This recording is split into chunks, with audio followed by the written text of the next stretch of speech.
America का surrender, दुनिया का वो बादशाह जो जहां चाहता था अपनी मनमर्जी करता था, पूरी दुनिया का गुंडा, पूरी दुनिया का दादा, अमेरिका आखिर ईरान के आगे सरेंडर हो गया। जी हाँ, आपने सही सुना। डोनाल्ड ट्रंप जब सुबह जागते थे तो अपने सोशल हैंडल पर लिखते थे कि ईरान को मिटा दूंगा, ख़त्म कर दूंगा, उड़ा दूंगा, और वही ईरान के आगे मस्तक हो गए। आज सुबह 5:30 बजे भारतीय समय के अनुसार सीज़ फायर की मियाद ख़त्म होने वाली थी, लेकिन उससे 4 घंटा पहले करीब 1:30 बजे रात में, जब हमारे यहाँ रात थी, डोनाल्ड ट्रंप ने ऐलान कर दिया कि ये बेमियादी सीज़ फायर होगा। और उन्होंने शुक्रिया अदा किया पाकिस्तान का। उन्होंने कहा कि आसिम मुनीर और शहबाज शरीफ के कहने पर हमने सीज़ फायर को लागू किया है, जिसकी कोई समय सीमा नहीं है। अब ईरान के पाले में गेंद है, वो अपना प्रपोजल बना कर दे और समझौता हो। वहीं पाकिस्तान की कोशिशों की भी लोग सराहना कर रहे हैं कि उसने आखिरी दम तक ईरान को मनाने की कोशिश की, लेकिन ईरान का अपना लगातार एक रुख रहा है। जब से जंग शुरू हुई है और आज तक ईरान अपनी एक लाइन पर रहा है कि वो सरेंडर नहीं करेगा, अमेरिका की बेजा शर्तों के आगे सर नहीं झुकाएगा, और वो दबाव में वार्ता की टेबल पे नहीं बैठेगा। और ईरान की जीत हुई। इस सीज़ फायर के ऐलान के बाद ईरान की जनता आधी रात में सड़कों पर निकल आई। वहीं IRGC ने खुर्रम शहर 4 मिसाइल का प्रदर्शन करके अपनी ताकत दिखाई और ये भी संदेश दिया कि हम जंग के लिए तैयार हैं। डोनाल्ड ट्रंप, जो पूरी दुनिया के बादशाह बनने की कोशिश कर रहे थे, ईरान के आगे वो हार गए। पूरी दुनिया में जिस अमेरिका का जलवा था, जो सुपर पावर के नाम से जाना जाता था, लेकिन डोनाल्ड ट्रंप ने उसकी इज्जत मिट्टी में मिला दी। पूरी दुनिया में जो जलवा था अमेरिका का, उसको ख़त्म करा दिया डोनाल्ड ट्रंप ने अपनी हरकतों की वजह से। वेनेजुला के राष्ट्रपति को कैद करने के बाद और वहां के तेल पर कब्जा करने के बाद डोनाल्ड ट्रंप को लगा कि अगर पूरी दुनिया का तेल उनकी मुट्ठी में हो तो वो पूरी दुनिया को अपने इशारों पर नचा सकते हैं। इसीलिए वो ईरान पर हमला करने आए थे।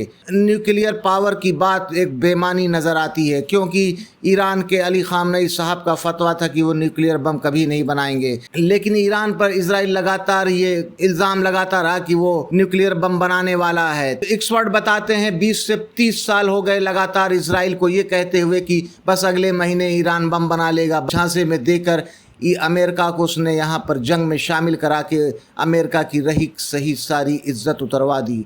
ईरान ने अपनी हिम्मत, अपने हौसलों से अमेरिका और इजराइल को घुटनों पर ला दिया। अब दुनिया मल्टीपोलर रूल से चलेगी, अब अमेरिका की दादागिरी से नहीं चलेगी। मिडिल ईस्ट में ईरान एक नई ताकत बनकर उभरा है। आपको बता दें कि सुपर पावर अमेरिका की सुपर सेना ने सेकंड वर्ल्ड वार के बाद कोई भी जंग नहीं जीती है। जहां पर भी ये सुपर सेना गई है, मुंह की खाकर आई है, चाहे वो वियतनाम हो, चाहे लीबिया हो, चाहे इराक हो, चाहे अफगानिस्तान हो।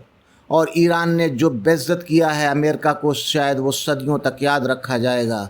और जिस तरह से ईरानी लड़े हैं वो भी इतिहास में लिखा जाएगा, और लोग इस पर स्टडी करेंगे कि किस तरह एक छोटी सी ताकत ने, जिस पर 47 साल का प्रतिबंध लगा हुआ था, उसने अमेरिका जैसे सुपर पावर कहे जाने वाले मुल्क को घुटनों पे ला दिया। और हर दिन डोनाल्ड ट्रंप सीज़ फायर की गुहार लगाते रहे।